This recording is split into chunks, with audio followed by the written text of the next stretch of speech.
Good evening and welcome back to 31 Horror Nights. It's October 12th and tonight's movie is Lake Mungo.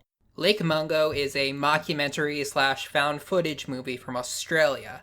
I've been aware of this movie and sort of planning to watch it for years at this point. But I finally saw it and it's okay. I'm giving it a 7 out of 10. The thing about Lake Mungo is that while there is good attention paid to atmosphere and there are a lot of really good ideas, it's not exactly scary. I'll get more into that later. First off, let's talk about the plot. The plot of Lake Mungo is that there's this family in Australia, two parents, two kids, a boy and a girl, and they go to a lake one day, and the daughter, Alice, she's like 16 at the time, and they go out and the girl gets lost. Like, she goes out swimming and she doesn't come back. They get worried sick, and eventually there's a search party sent out for them, and they find her body in the lake. She drowned. In the following months, strange things start happening in the family's house, enough to make them question not only if they're haunted, but also if there was a lot more to the story than they originally thought. This movie is framed as a documentary about the whole thing. You got people doing interviews, you got clips of what's actually happening, the found footage, you get new footage taken at the house later, and to its credit, it is edited a lot like a documentary. It's not quite as close to real life as Phoenix Forgotten was, but it's still pretty close.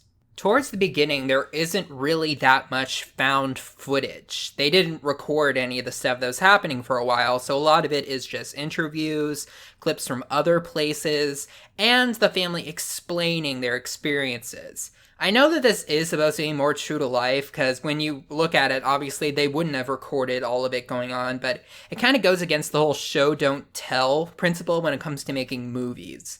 This is a reason why I think a lot of found footage movies are about filmmakers, or people with security cameras, or reporters, just people who would have an explanation as to why they're just recording everything before weird stuff starts happening. Eventually, we do get some found footage, as well as some pictures, and a lot of the times you see what looks like an apparition of the dead daughter just standing there. A lot of the footage they get is pretty bad, it's like really grainy, and I really don't know if that helps or hinders when it comes to what it looks like. You can't exactly tell what you're looking at, but you can get a general idea. Maybe some would find it a little bit creepier because you can't actually get a good look at what's in the picture, but I don't know, I feel like a little bit more clarity would have been nice. There was one moment in this movie where they wanted us to pay attention to something, but the video was so grainy and pixelated I couldn't even tell what I was supposed to be looking at. Later on, it was like a little bit better explained and then I could see it, but first off, when they were like focusing on it, I really didn't know what I was supposed to be looking at. Most of the movie is just the family just talking about their experience that they had. They set up more cameras, they got contact with a psychic, I think, and it's mostly just retelling of experiences. This movie isn't really the most eventful. I do think that some people would find this movie really boring, because not a whole lot actually happens, at least not till like the third act. This movie is all about atmosphere, building up an atmosphere in the setting. And it does that really well, but there's not as good of a payoff for it as I would have hoped. There was only one jump scare in the entire movie, and it got me, but mostly just because it was like the jump scares in Sinister. It was an image that would have been scary on its own, but for some reason they felt the need to put a loud noise in the score in post-production so that we would jump. Maybe it's not the score though, maybe it was like a weird sound effect, whatever it was something that came out of nowhere and was really loud. Other than that, it's all atmosphere and dread. There's not really any element of danger in this movie. Overall, if you like found footage, you'll probably like this movie just fine. And this would also be something I would recommend to people who want to watch a scary movie but don't really want to watch something that's too intense. This, if you took away one specific scene, would definitely be like a PG-rated movie. It definitely goes for chills instead of thrills, which some people might love. I think it's better when there's a balance in between the two. When you have the creepy stuff, the quiet stuff, the subtle stuff in the build-up, but at the end you get into the loud, the dangerous, the horrifying. This one is mostly very quiet, very subtle. I thought it was okay. Now let's go into some spoilers. It's revealed about halfway through the movie that what they originally thought was pictures of an apparition was actually just stuff that the son made. They're all fakes. I don't know why he chose to do that, and I don't even think he knew why he chose to do that. It was kind of a really awkward part trying to, see him explain why he would do that. But later on, things actually start happening for real. And when they go over the tapes, they notice that in one of them, there's actually an intruder in the house the entire time. They look into that and they discover that Alice had actually kept a lot of stuff from them, including that she was in a relationship with an adult male. Besides that, something obviously terrible happened when she went on a school trip to the eponymous Lake Mungo. I think some friends got some footage of her and they gave it to the family and they looked it over and they saw that she was burying something there at one point.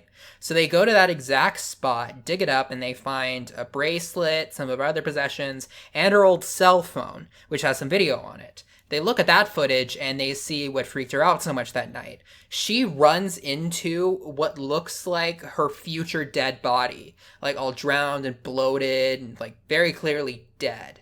The significance of it is never really explained. It's just sort of left up to the viewer's imagination.